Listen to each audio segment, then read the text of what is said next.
Yo, what's up? Welcome to Kinda Funny Games Daily for Monday, June 1st, 2020. I'm one of your hosts, Blessing Adeoye Jr., and joining me is GamerTag Radio's Parris Lilly. Parris, thank you for joining me.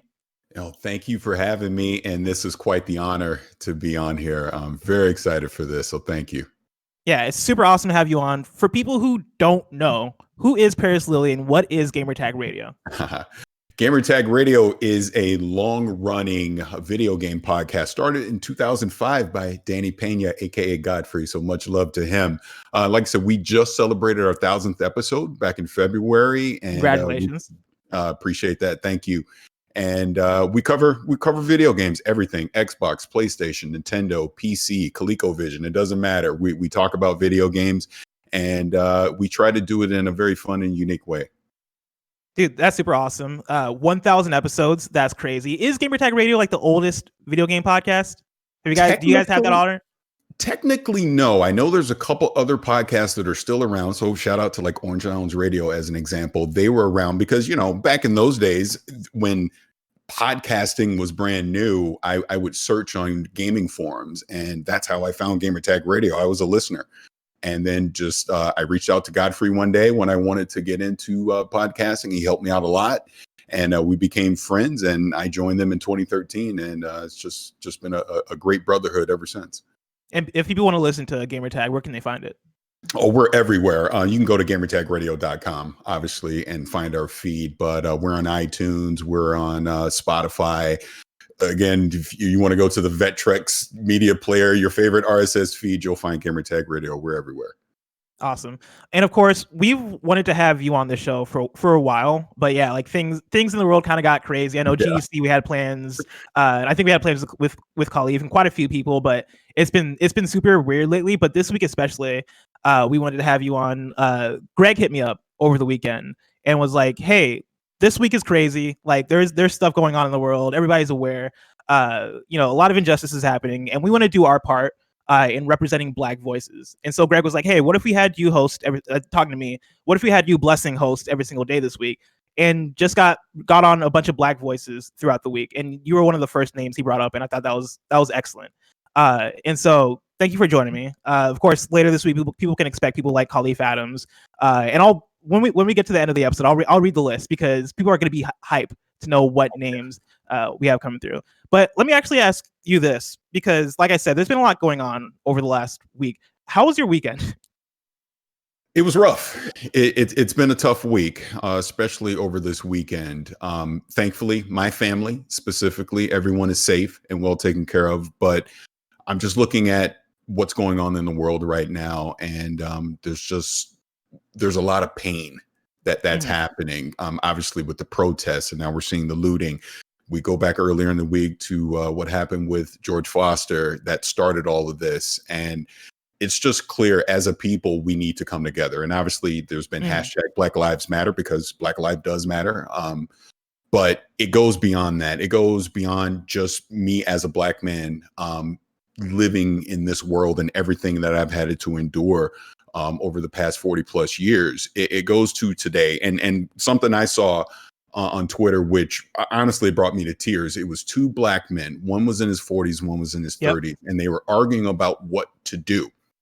And then they brought up a 16-year-old kid as well. And it's like, he's the future. It's not about me. It's not about those two gentlemen that were arguing. The issue is we have to break this cycle that we're in right now, this cycle of just hate and not loving each other. Because I look at my kids, I have 3 kids, and I want them to not have to go through what I'm going through right now when they're my age. And that's the thing that we need to figure out, is how to break this cycle of hate and violence so we can all just come together as a people and just love each other. Bottom line. Yeah. Yeah, no, I 100% agree. And I think the thing for me that like legit brought me to tears this weekend was on Friday, my friend Yusef Magid of Ubisoft, the homie, he made a tweet talking about Black Lives Matter, and there's been the Minnesota bail fund that people have been sharing around and donating to, which has been super awesome. And he made his tweet talking about how, like, yes, it's awesome that we're supporting the Minnesota Fund.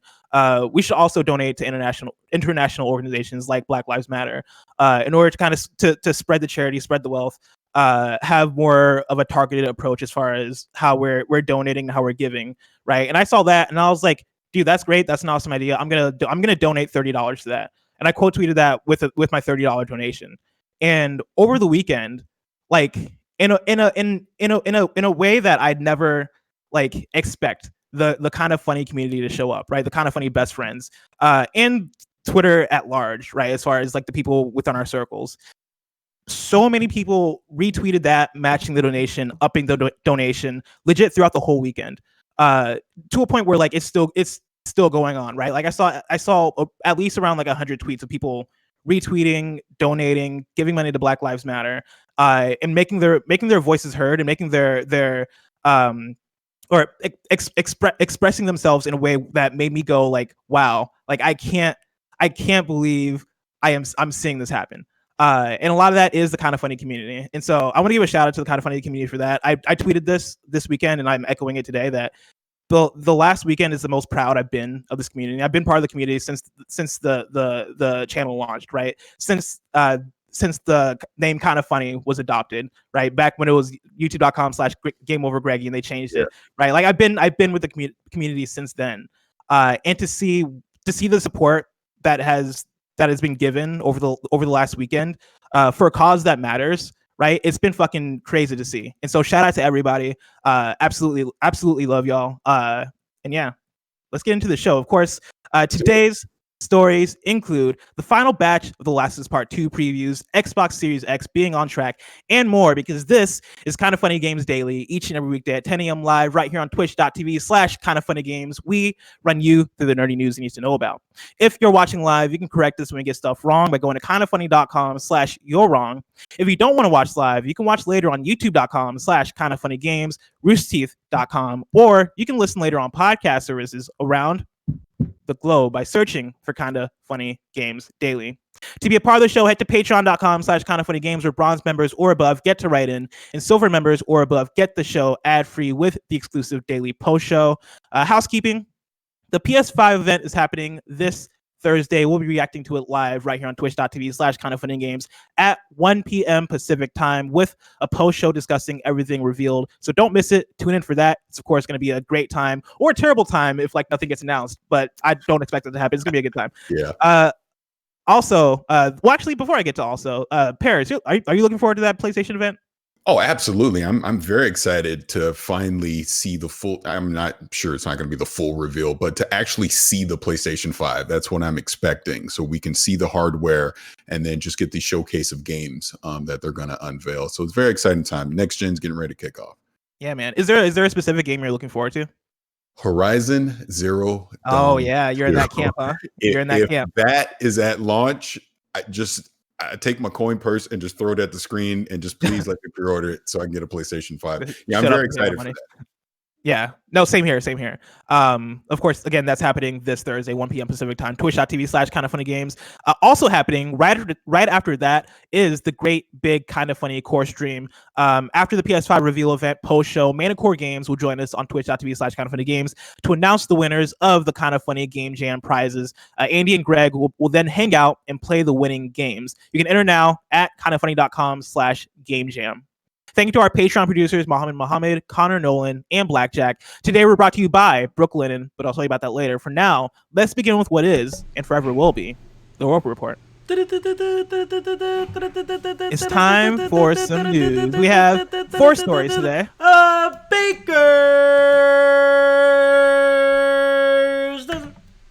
Starting with our number 1, The Last of Us Part 2 final previews are finally up. Of course, PS Love You XOXO went up today. That's a day early because we did an episode that was focused on previewing The Last of Us Part 2. Of course, Greg has the game. Greg's been playing the game. And finally, because the preview embargo lifted today, he was able to talk about it, or talk about the specific section, a specific section in the game. It's the same section actually that was showed during that last PlayStation State of Play, where it is like Ellie infiltrating a building, where she takes out a person playing Evita. yeah, we got to talk about that on the show. So go to PSLV XOXO on your podcast services or on youtube.com/kindoffunnygames if you want to hear Greg's preview of that. But for today, for Kind of Funny Games Daily, I pulled together quite a few snippets of previews from different sources. I'm going to start off with Simon Carty at IGN, who writes this. In my time with The Last of Us Part 2 so far, I've discovered that if one thing is certain, it's violence. It doesn't want you to necessarily play it like a traditional stealth game as you go through the streets, but actively engage in the action and become a violent participant in its world. As I make my way through the park, I manage to isolate one enemy and grab them through the undergrowth. I then proceed to stab them in the neck as the camera hangs on both our strained facial expressions. My victim's eyelids poetically make their final few flutters next to the butterfly now tattooed on Ellie's forearm. There's no time to reflect, though. The multiple bodies hanging from street lamps serve as a good indicator as to why. I cautiously press on, keeping my ear to the ground and my finger on R1, as listening mode paints white enemy outlines onto my vision. As one approaches, I swiftly craft a silencer for my pistol using a rag and a canister in a familiar but more streamlined crafting menu that offers many more options than the first game, which directly influences your chosen playstyle. I then proceed to make my first mistake. I carefully aim at the oncomer's head and pull the trigger just after they make a sudden step to the left. Clearly alerted by the bullet that whizzed past their ear, they begin to look in my direction as the sound of Ellie's heartbeat intensifies and a droning tone gets louder, indicating I'm on the cusp of becoming exposed. Just before that moment, however, I manage to successfully hit them with my pistol as the splatter of the headshot brings a sudden end to the drone. The gunplay in Part 2 feels majorly improved on the previous game's efforts, with every pull of the trigger feeling hefty and purposeful. I'm then going to pull here from Edmund Tran at GameSpot, who writes, the melee combat feels incredibly good, but it's hard not to wince when you slam a machete into a person's shoulder or take them down with a knife to the side of the head. The damage modeling is satisfying, but there's always going to be a shock when someone's head shatters from a rifle shot or someone's skin gets melted by a Molotov cocktail. And then when other enemy characters cry out the name of the guard dog you just exploded in front of them in disbelief, it's hard not to feel like a bad person.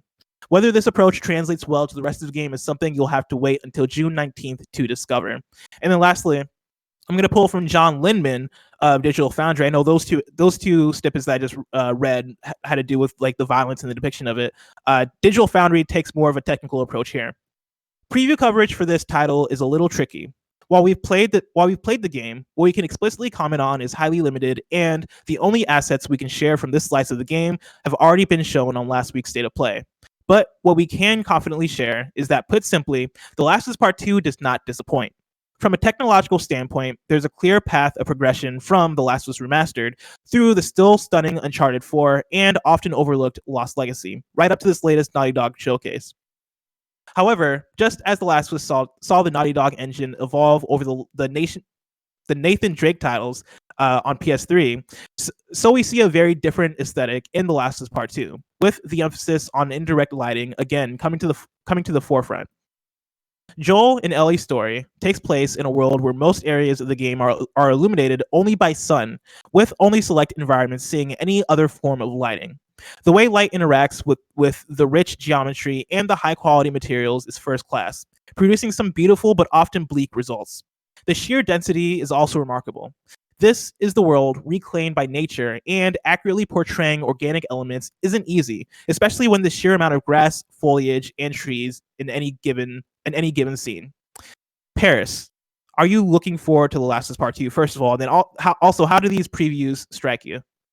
Yes, I am. And I'll caveat that by saying I was spoiled on The Last of Us 2 with some of the things that leaked. And it lost a little bit of the luster, but that state of play absolutely re-energized me into wanting to play this day one. It was incredible. And as you're talking, going through these previews, just hearing the descriptions of what the gameplay is going to look like, what this world is going to be. I call the brutality, it's beautiful brutality is what I saw in that state of play, if that makes sense. And it excites me coming off of the original game and knowing that how incredible that story was, and to seeing a continuation of that. Yeah, I'm excited, man. And if I can say just one last thing before we continue, it ironically enough, excites me even more for next gen because look, this is on the PlayStation 4. Oh yeah. And it's stunningly beautiful, the environments that Naughty Dog was able to create. And this is on the old hardware. So just imagine what they're going to be able to do when the new hardware drops later this year. So yeah, I'm very excited for The Last of Us 2. Yeah, in terms of what we're getting from all these different previews, right? Like Simon Cardy from IGN and Edmund Tran are very much highlighting like the graphic nature of it and how the game very much kind of immerses you into all the fucked up stuff that's around in this world. Yes. And like that was the conversation that like came up on PS Love You that went up today. Like I asked Greg, I was like, hey, at any point does it feel like it's too violent? Because like from the state of play, right, like when Ellie grabs the girl holding the Vita, right, and then stabs her in the neck, and like you see like her like grab her neck and try to like keep the blood from flowing out. Like there are like some very graphic scenes, right, and like they're describing them here in their article. But Greg also made the point of like, yeah, I think a big part of that is like, along with the world of Last of Us being a violent world, the technology is just getting to a point where like like when you look at Naughty Dog as a studio, what they do well a lot of the time is animation and like is like the ways in which the characters move, the ways in which like if every movement from the characters feel natural, right? Along with like the like high fidelity on the character models.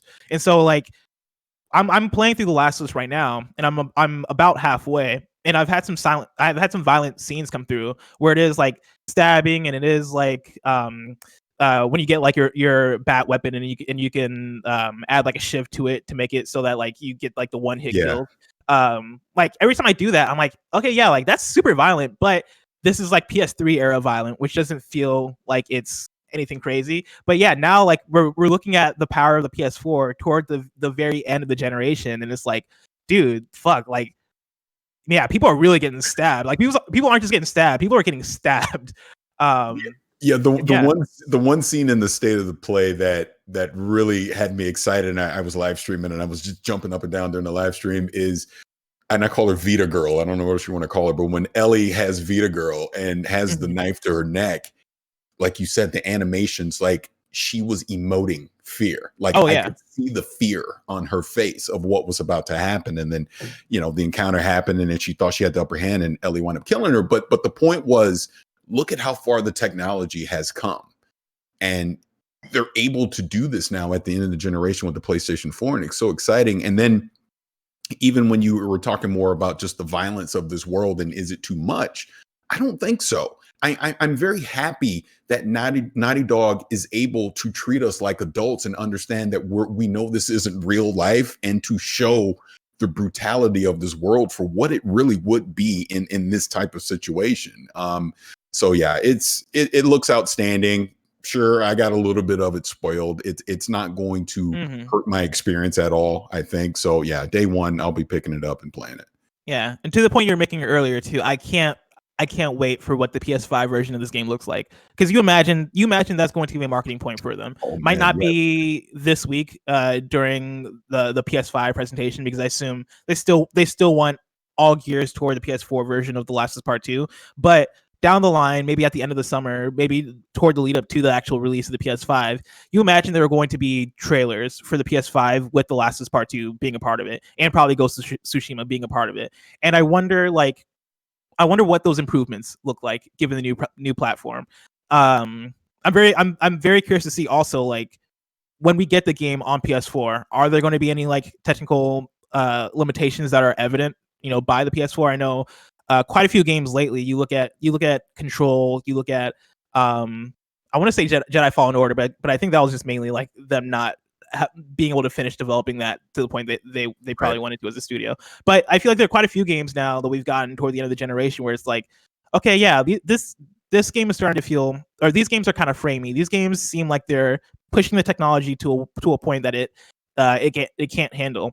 Naughty Dog, building the game from the ground up for the PS4, I don't necessarily expect to see issues anywhere near the levels of Control or even like Jedi Fallen Order or anything like that. But I'm curious to see, like, as we're playing it, I wonder if there are points where we're like, that texture could look a little bit sharper. Right. But obviously the PS4 can't do that at this point. I wonder then, like, if the PS5 version of this game will be like a definitive version of The Last of Us Part 2.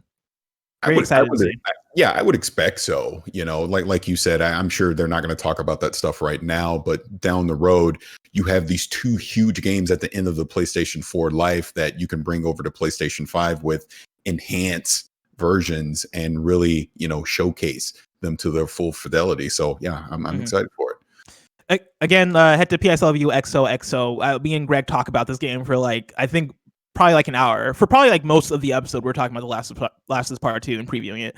So go check that out if you want to learn and hear more. Story number 2. Xbox Series X is on track for a worldwide launch this holiday. This comes from James Batchelor at gamesindustry.biz. And this is also coming after, I believe it was last week, where we heard the same exact thing from PlayStation, from Jim Ryan. And so I'm pulling this from James Batchelor at gamesindustry.biz. Head of Xbox, Phil Spencer, has reiterated that Xbox Series X is still on course for a global launch this Christmas, despite the disruption caused by COVID-19. Speaking on Talking Games with Reggie and Harold, a podcast co-hosted by former Nintendo of America president Reggie Fils-Aimé, Spencer said that the platform holder is unlikely to delay its next generation console into 2021. He said the company just completed its latest hardware review last week and feel good about the supply chain required to launch the console. Quote, "It feels like we'll be able to get enough units," he said. "We're pretty committed, as we've talked about, to a worldwide launch, which regretfully we didn't do with Xbox One. It took us months and months to hit some of the incredibly important markets. Worldwide launch is important to us," end quote. Spencer previously stressed the importance of a worldwide launch and expressed regrets over the staggered rollout of the Xbox One on another podcast earlier this year. Parris, do you buy it?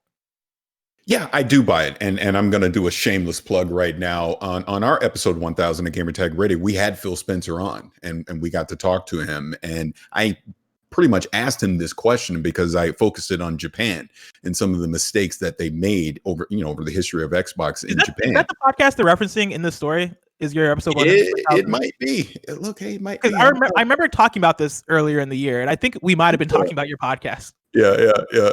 But he admitted the mistakes that they made in Japan, and it really goes into them doing the staggered launch and not launching everything globally at the same time. And like I said, he used Japan as the example. And yeah, it just makes sense with the Series X. If they're going to be on time with the hardware and COVID didn't stop production, yeah, get everything out to the world all at once. The hardware, obviously, they've committed to some of their services like Game Pass being, ready globally, Project X Cloud, things like that. So yeah, I mean, I'm excited for it. Again, I just love gaming, period. So it doesn't matter if it's Xbox or PlayStation. So yeah, it's good to see that Xbox is going to be ready to go with whatever their lineup's going to be as far as games. And then obviously the hardware is going to be available this holiday as well.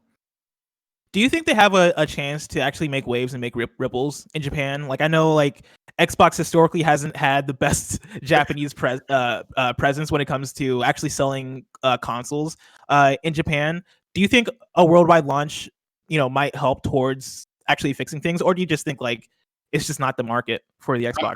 I'm going to be bluntly honest and say I don't think so.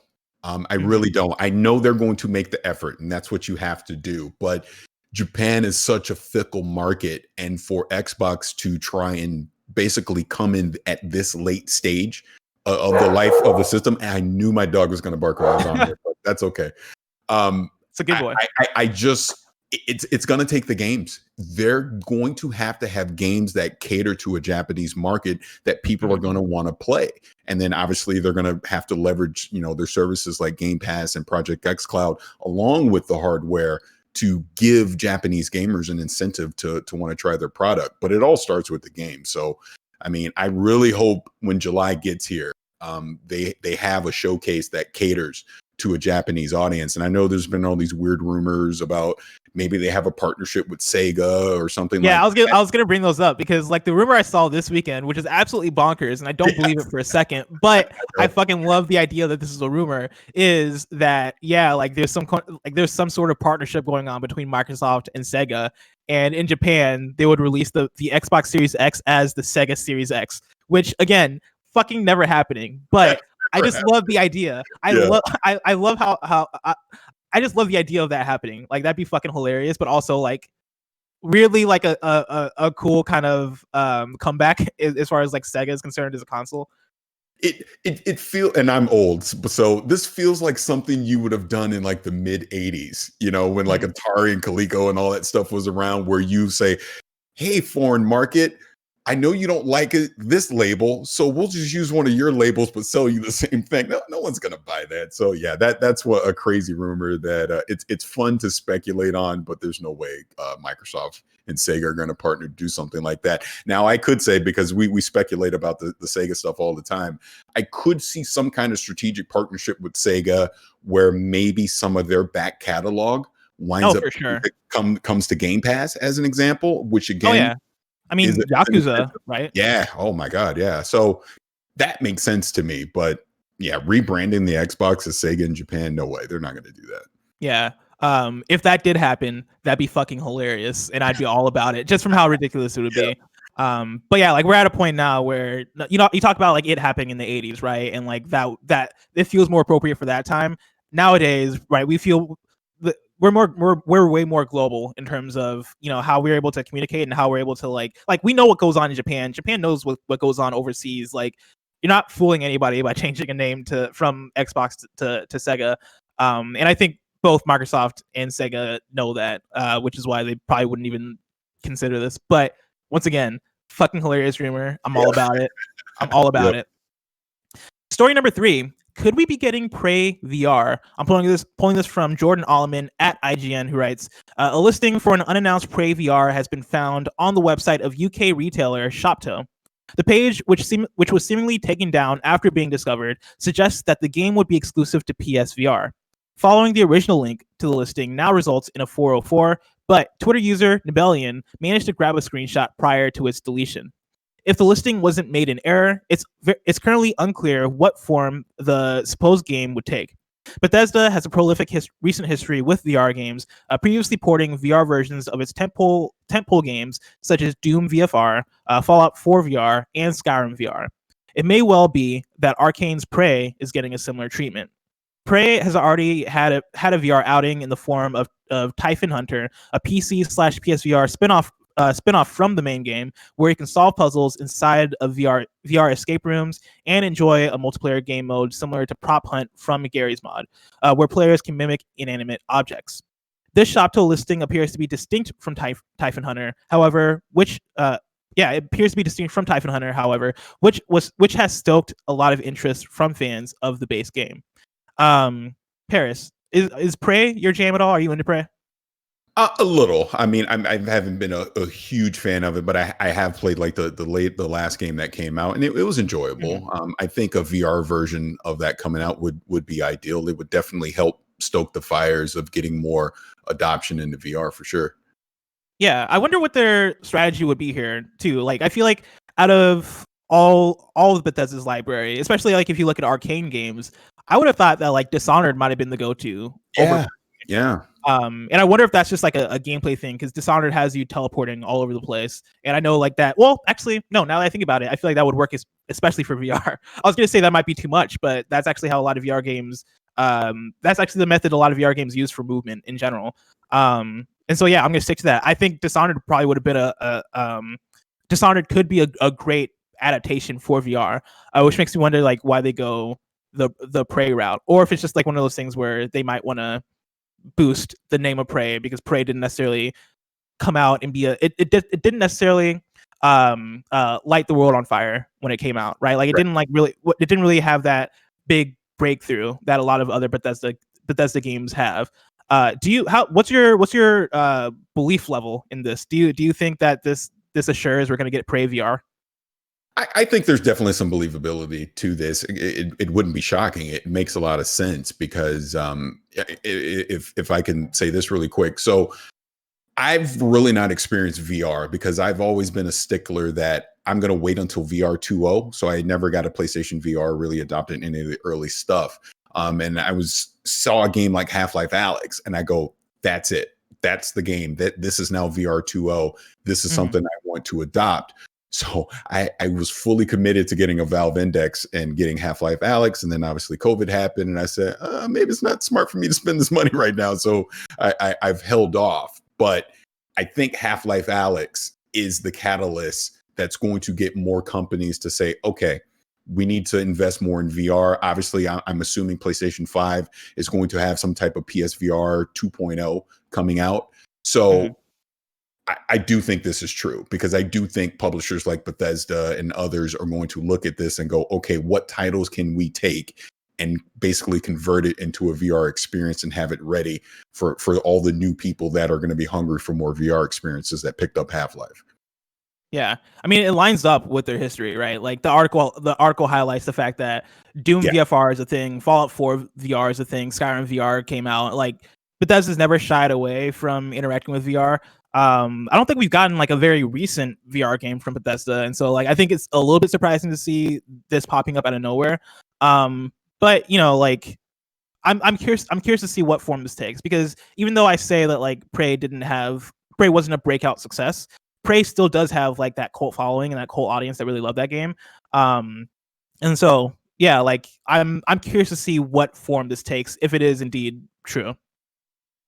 Story number 4, and this is our last news story of the day. Pokemon Sword and Shield news is coming tomorrow. This is from Joe Skrebels at IGN. We'll get more details on Pokemon Sword and Shield's expansion pass tomorrow, June 2nd at 6 a.m. Pacific. Revealed in a tweet by the Japanese Pokemon Twitter account, no details were given of what could be revealed. However, with the first expansion for the latest Pokemon games, the Isle of Armor, due to arrive by the end of June, it seems likely we get a release date. The Pokemon Sword and Shield expansions will include the Isle of Armor and the Crown Tundra due this fall, and each will add a new open area to explore.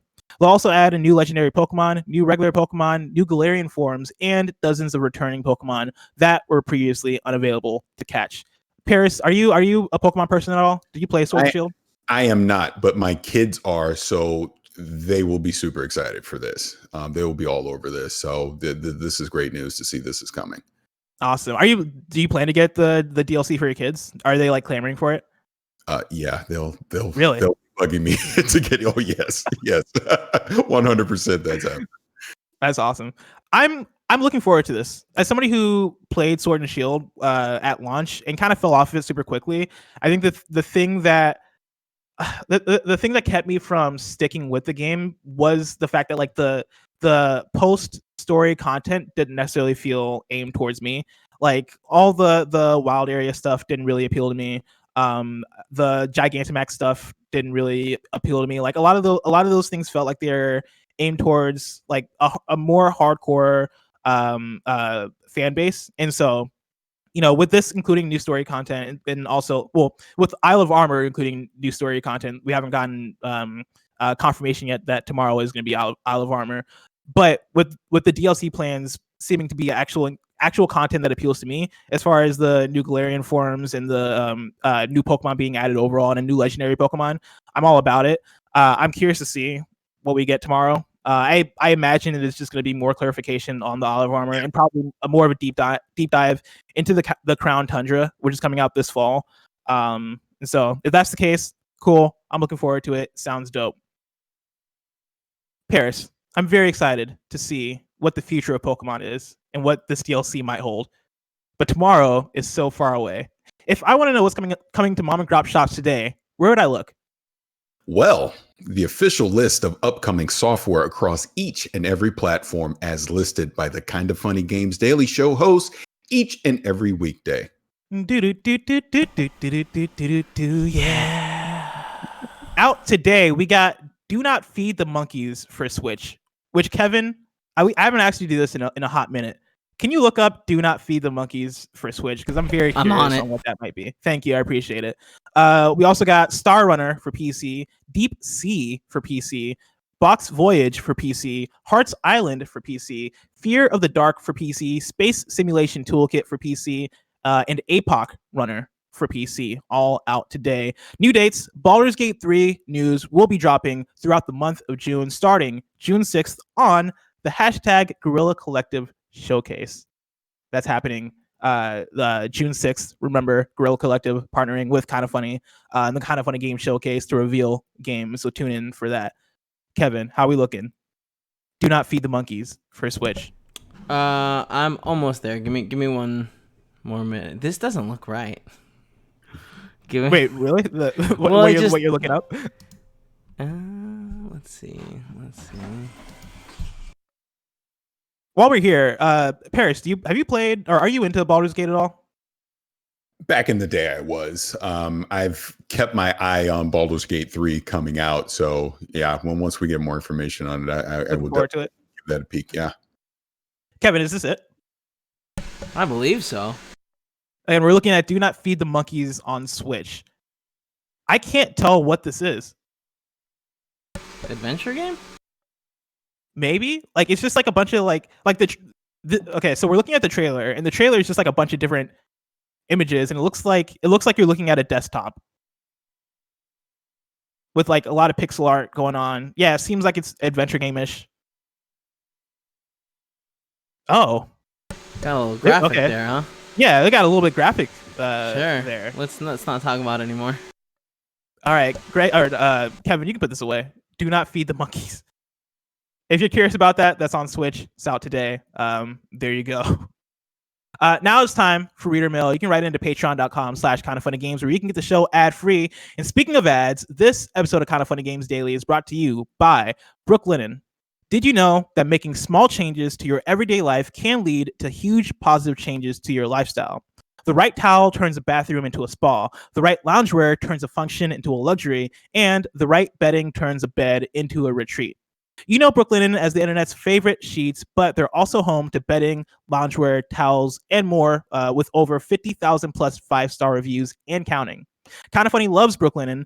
Their luxury products, they are luxury products at a low price. And Tim loves that he can get the right colors to match his room. He also says that they're comfortable, and you can always trust Tim Geddes of Kind of Funny.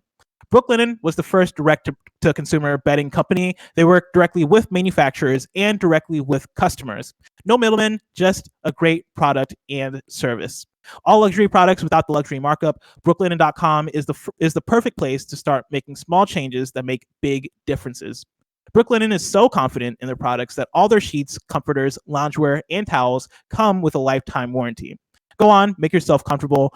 Get 10% off with your first order, and use the promo code GAMES only at brooklinen.com. Brooklinen, everything you need to live your most comfortable life. Parris. Yes. Patrick Higgins writes into patreon.com/kindoffunnygames, just like you can, and says, "Hey guys, with all that's going on across the country and with EA canceling its Madden event in response, I'm curious as to whether you guys think Sony will/should push its PS5 event on Thursday. I noticed Blessing said on PS I Love You that knowing the event was coming gave him something to look forward to. I think I feel the same. But has that changed at all since Friday? Thanks for all you do, and hope everyone is keeping safe. Patrick Higgins." Parris, do you think that there's a chance, or do you think that they even should push the PS5 event that's happening on Thursday? I do not. And I think more than ever now, we need an event like that to try and give people a happy distraction from the things that's going on in the world and allow us to come together and celebrate something we all love, which is gaming, right? So absolutely, I want to see the PlayStation 5 reveal stay on Thursday at 1 p.m. Pacific, and so we can all watch it and see what they have to show. I think pushing it back just, it's just going to bum people out even more. So I'd rather them stay the course and keep it where it is. Yeah, I'm 100% with you. I'm pulling up a Twitter, the Twitter account. Stick with me. At Hot Girl Videos 69. Now, we've talked about this Twitter account on the show before because Hot Girl 69 on Twitter has broken like fucking scoops, like video game scoops, because apparently they got like the insider information. There's a Vice Games article written about them. They're fairly legit. They tweeted this out yesterday, and I'm trying to find it because they talked about the PlayStation event. Give me 1 second as I scroll through. Let's see. Oh, I'm looking at a tweet from her here that says, "Unless something crazier happens, that #PS5 event is still on. Will happen this Thursday." She tweeted that 9 minutes ago. She had a tweet earlier that was essentially, I think I'm looking at it right now. She tweeted, just told from a somewhat reliable source. not a dude that pays me to humiliate him. That it's more likely than now that Sony will reschedule the PS5 reveal if protests are quite active in the beginning of the week. Also, not just because Sony is aware of the obvious optics, but some of the games from some publishers that will be revealed may end up being problematic looking in light of current events, unless trailers and gameplay for those items are cut or recut, shown / talked about differently. And again, all that with a grain of salt. I'm reading from a Twitter account called Hot Girl Video 69. But I think that's an interesting tidbit to pull into this conversation, because I don't think at this point they're pushing. I think given the state of the world over the last 6 months, anytime to reveal the PlayStation 5 is probably going to be a terrible time.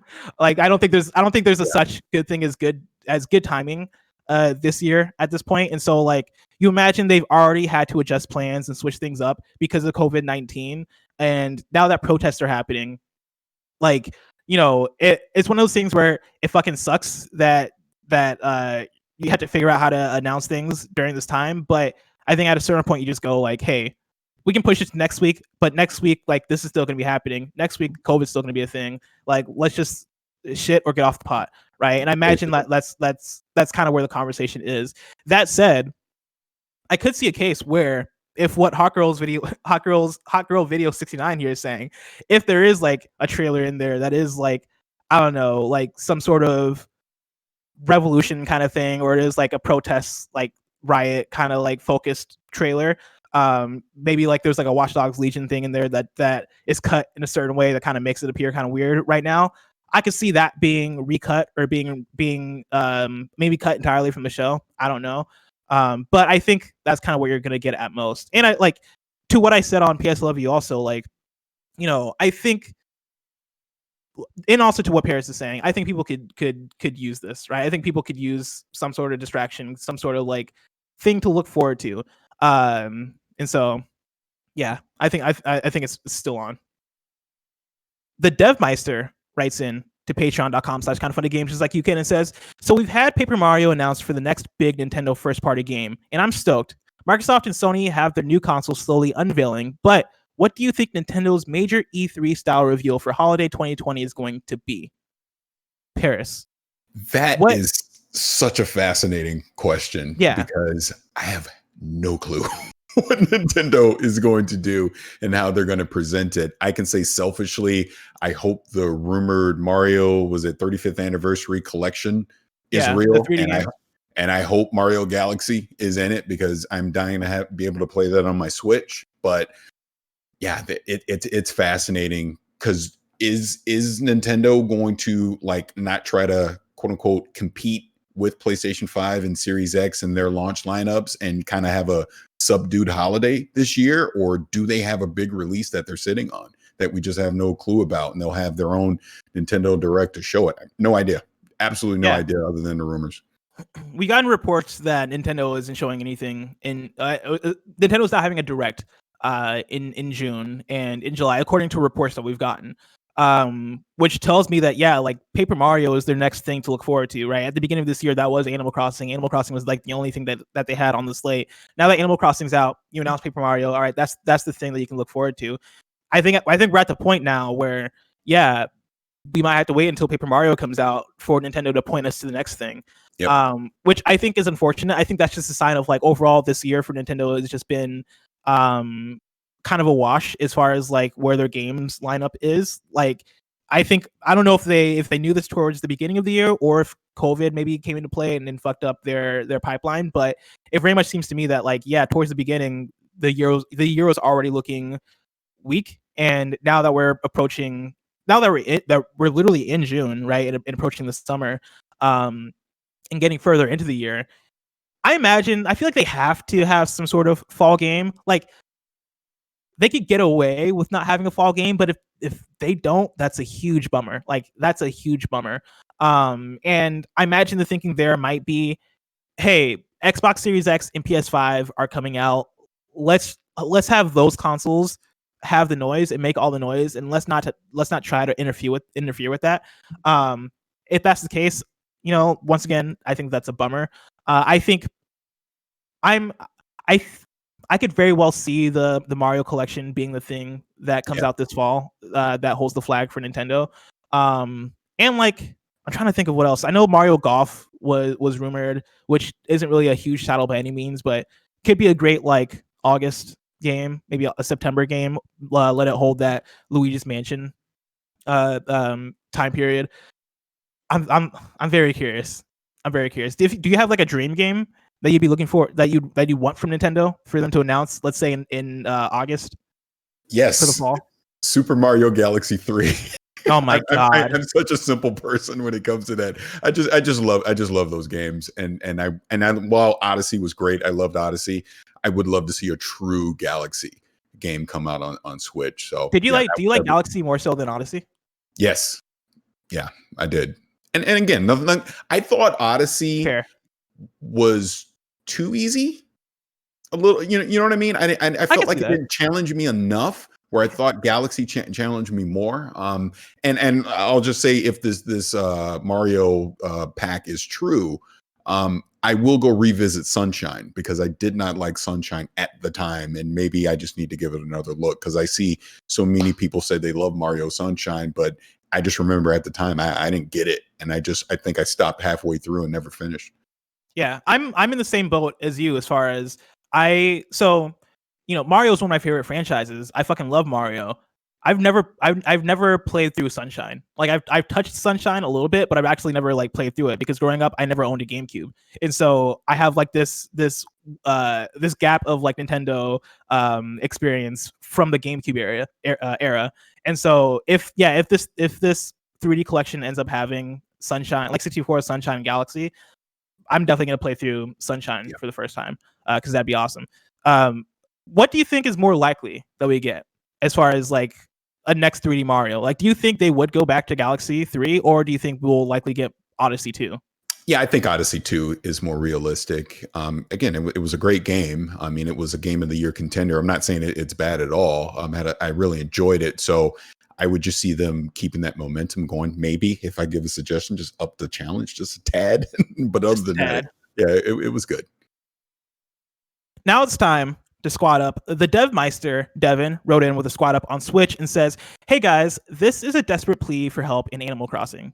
My friends and family circle doesn't really game, and I only know a few people that have Animal Crossing, and I'm not on Twitter. So unfortunately, I'm completely shuttered from this broken economy everyone so easily takes advantage of and profits heavily.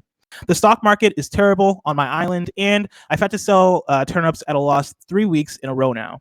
I'm struggling to make bells and need KFBFs to help me share turnips prices and islands.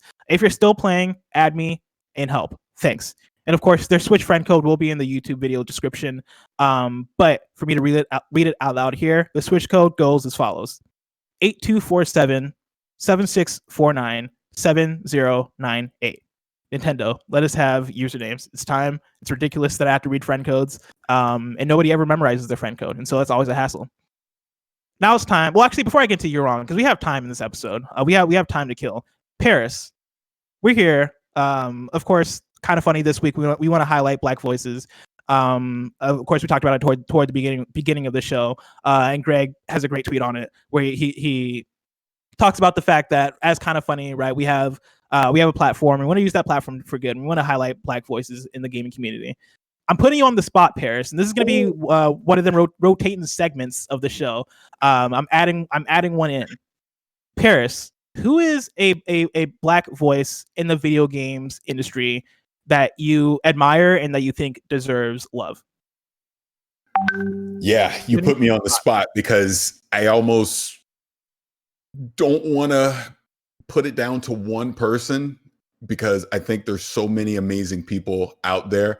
But I am going to, since you asked an individual, I'm going to get an individual, and it looks like you're going to have this individual on tomorrow, and that's Khalif Adams. That's Khalif Adams over at Spawn on Me. I'm going to say him specifically because he's been such a beacon of light in the gaming community, and he's done such great work with Spawn on Me to kind of highlight the discussions that we have had to have this week and this weekend about Black Lives Matters and just social injustice and everything that's going on in the world. So I think if anyone could use the signal boost to get the word out there, it is Spawn on Me and it is Khalif Adams. So him more than anyone, I would say I would love to see more people get some eyeballs on his work and understand the good that he's doing in the world. Yeah, I echo that 100%. And of course, we were going to be able to listen to Khalif Adams. He's going to be on the show tomorrow. But both me and you, we were on Spawn on Me last week to talk about everything going on, right? To talk about George Floyd, to talk about the protests, to talk about even Amy Cooper and like all the things going on, right? And it was a very, very real, very raw discussion. Yes. One that like even like the night after the morning after having that discussion, I woke up feeling like I had just had feeling like I had a hangover, right? And I hadn't drank anything the night before. It was just one of those things where like, you know, the day or that night talking it through, right, was very refreshing and very like raw. And yeah, like it was just one of those things where by the time I logged off, it was like it felt like going through a journey. It felt like going through a lot. I highly recommend people go listen to that. Of course, Spawn on Me's Twitch is twitch.tv/Spawn on Me. I'm sure you can find the podcast feed if you just look up Spawn on Me on any of your podcast platforms. And yeah, Khalif is doing great work. And also, like, as an extra shout out to Khalif, right? When I first started making content, when I first actually started OK Beast in like 2016, it was probably about a year in, right, where I was still early into making content. Khalif was one of the first people I remember, like first people in the industry that like hit me up and was like, "Hey, like I see what you're doing." Like, you know, he boosted me up. He retweeted my my videos, my video essays that I was doing. Khalif showed an enormous amount of support, and he was like one of the earliest people to that. As far as like noticing my content and wanting to highlight and showcase me, despite me being like, you know, a dude who was brand new into making content at the time. And so yeah, shout out to Khalif Adams. Everybody should go follow him at Kajakins on Twitter. Maybe type in Khalif Adams, he'll pop up if you can't spell Kajakins. Look up nasty oven ribs. He pops right up. Is a picture of him holding some burnt, greasy oven ribs right there on the front page. That's all. If you open up the dictionary and look up nasty ribs, Khalif Adams' face actually pops up. It's crazy. It's wild how that works. Dictionary.com. Now it's time for kindafunny.com/you're wrong, where you write in, let us know what we got wrong as we get it wrong. Let's see here. Charles Jacobson says the latest Bethesda VR title was Wolfenstein Cyberpilot, which launched on July 25th, 2019. Wow, I didn't realize that was so recent. I thought that was 2018. So there you go. Bethesda's still churning out them VR titles. Thank you for that. Let's see here. Oh, Frankfurter talking about the monkey game we showed earlier. Hold on. Do not feed the monkeys. Frankfurter writes in and says, basically, you're a bunch of scientific monkeys spying on humans and studying them. It's an odd game. So there you go. Looking through, you're wrong. ACAB writes in and says, you said the PlayStation event was at 2. It's at 1 p.m. So there you go. It's happening at 1 p.m. I thought I said 1 p.m. If I said 2, I apologize. That is happening at 1 p.m. on Thursday, Pacific time. So there you go. This week's hosts go like this. Tomorrow, it's me and Khalif Adams is spotting me. And in parentheses, I guess Greg added this. He says, who makes great ribs in the oven? Yes, I saw that. And so that's why I don't know who to believe here. That's why I don't know. I'm gonna be honest. I was talking shit earlier. I've never had Khalif's ribs. And so like I can't be a judge. But yeah, according to Parris, they're terrible. According to Greg, they're great. And so like I don't know what to tell you. Wednesday, it's Gabe from Married to the Games is joining me. So tune in for that. Thursday, this one is exciting, y'all. Thursday, the commish and WWE superstar Xavier Woods is joining the show. Which is absolutely hype. So tune in for that. That's happening this Thursday. And then Friday is Khalif Adams again from Spawn on Me. He's back to dig into the PS5 news. Parris, thank you again for joining me. Again, plug your stuff so that people know where to find you. Okay, so you can find me on Twitter at Vicious696. I'm rambling about everything. There's links to all the stuff that I do in my profile, but I'm also a part of GamerTag Radio. You can find us over at gamertagradio.com. Obviously, links to your favorite RSS feed, Spotify, etc., to download our audio podcast. And I will selfishly also say, please check out my YouTube channel. I hate the URL and YouTube won't let me change it. But if you go to my Twitter account, you can find the URL, or you can just search my name in YouTube, Parris, Parris. I am a huge Cyberpunk 2077 fan. So yeah, you are. Yeah. So when Night City Wire drops on June 11th, I'm planning to do a live stream. So anyone, I'm sure you guys are going to do one too. But if anyone wants to join me and see me screaming for an hour, there you go. You can come join me and we can watch Cyberpunk together. Awesome. And of course, this has been Kind of Funny Games Daily, each and every weekday at 10 a.m. live right here on twitch.tv/kindoffunnygames. We run you through the nerdy news you need to know about. We have a Patreon post show for those that are subbed at the server level of patreon.com/kindoffunnygames. So stick around for that. Otherwise, until next time, Game Daily.